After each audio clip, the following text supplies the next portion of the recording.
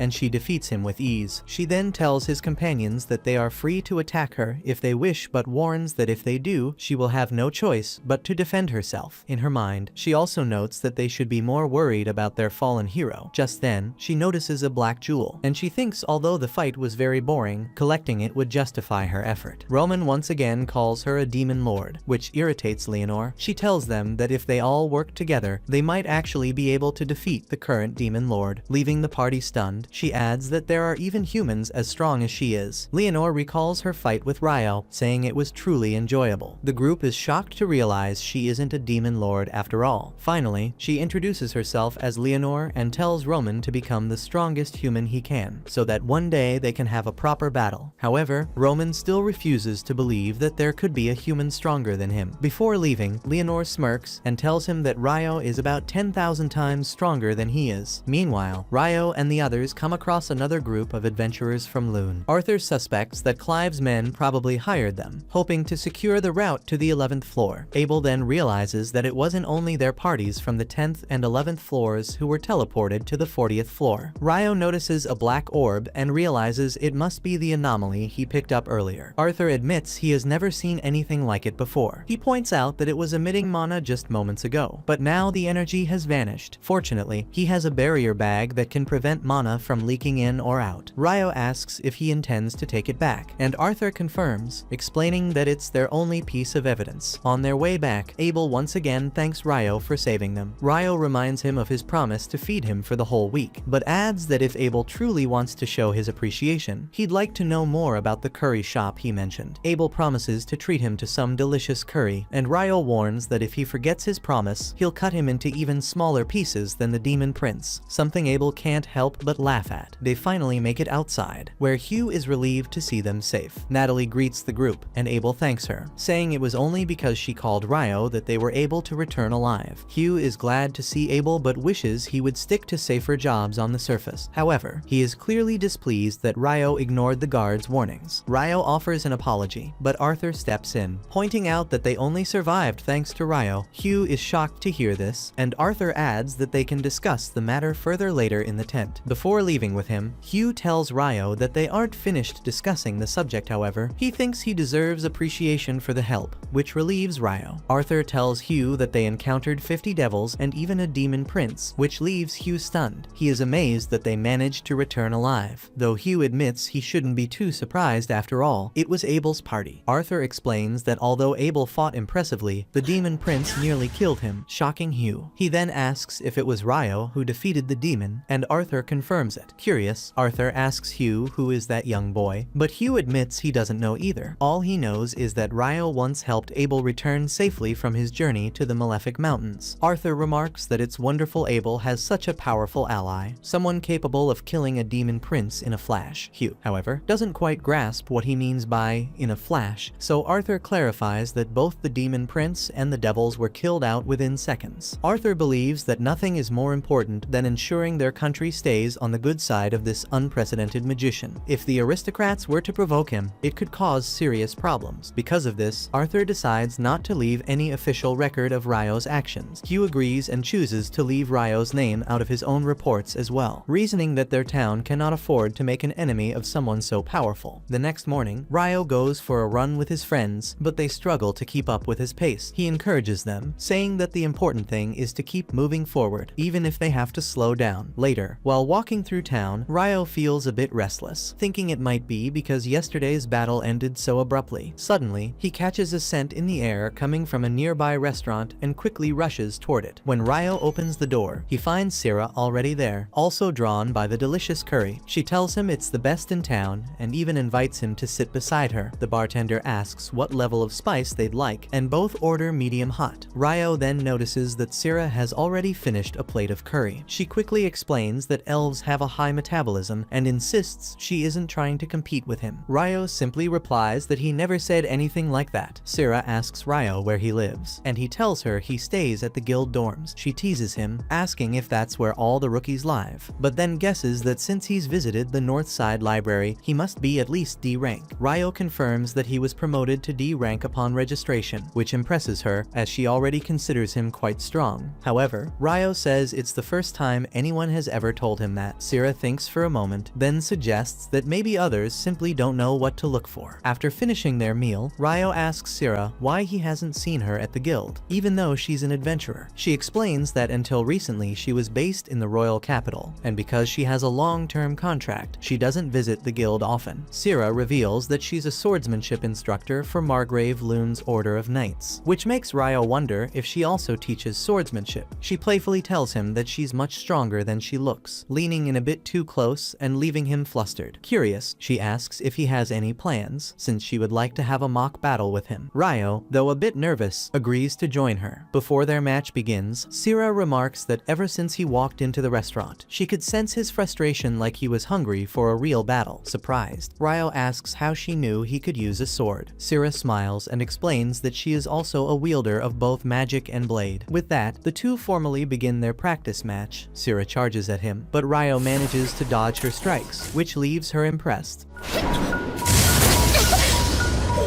Deciding to stop holding back, she unleashes her full power. Ryo quickly realizes she's become much faster, and during their close combat his sword snaps, forcing him to surrender. To his surprise, Syrah is delighted. This is the first time anyone has ever managed to withstand her wind robe technique. Only then, Ryo realized she had been using wind magic to enhance her speed. Syrah asks who taught him to fight like that, and Ryo replies that it was his mentor, the same one who gave him his robe. Putting the pieces together, she realizes it was the Fairy King.